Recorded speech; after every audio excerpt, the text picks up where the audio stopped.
frozen, Susan and Frank as motionless as the statues beside them, and I, too, am frozen, powerless to intervene, though I need to protect Susan.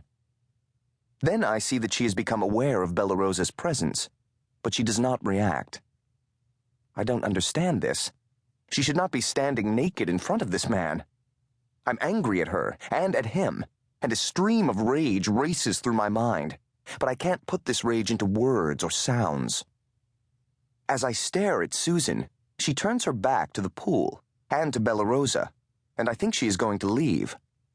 Then she turns her head in my direction, as though she's heard a sound. I make a move toward her, but suddenly she lifts her arms and springs backward into the pool, and in long, powerful strides she moves naked through the moonlit water toward Frank Bellarosa.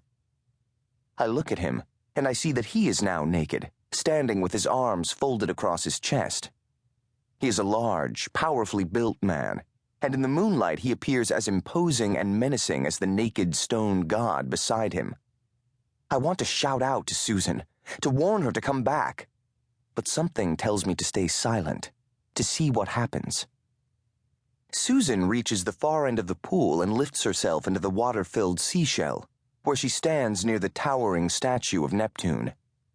She is looking up at Bellarosa, who has not moved from the edge of the pool, except to turn his face toward her. They stare at each other, unnaturally motionless.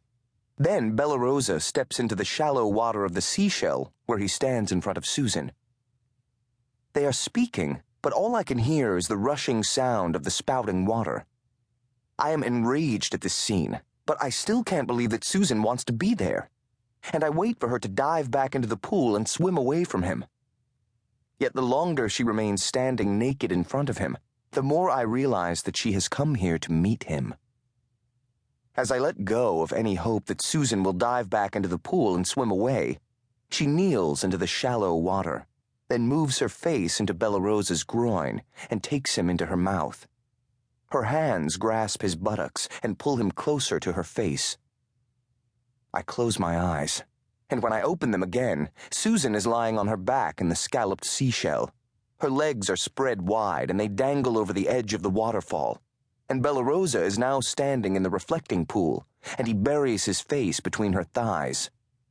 Then, suddenly, he pulls Susan's legs up so they rest on his shoulders, and he seems to rise out of the water as he enters her with a powerful thrust that forces a deep cry from her lips. He continues his rough thrusts into her until she screams so loudly it startles me. "Mr. Sutter? Mr. Sutter, sir, we are descending. Please fasten your seatbelt." "What?" "We're descending," a female voice said.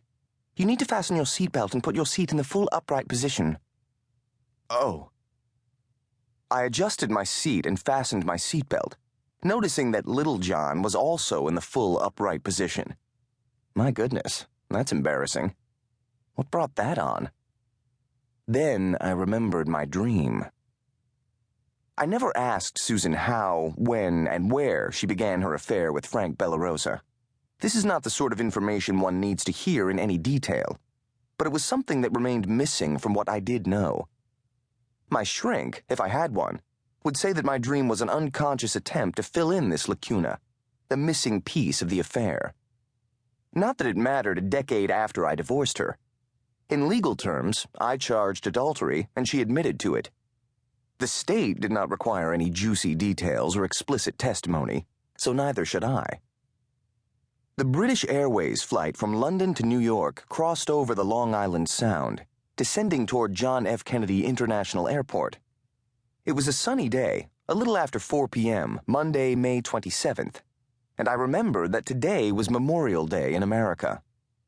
Below, on the north shore of Long Island, I could see a place called the Gold Coast, where I used to live 10 years ago. Probably, if I looked hard enough, I could see the large neighboring estates called Stanhope Hall and what was once Alhambra. I now live in London, and the purpose of my return to America is to see an old lady who is dying, or who may well have died during my 7-hour flight.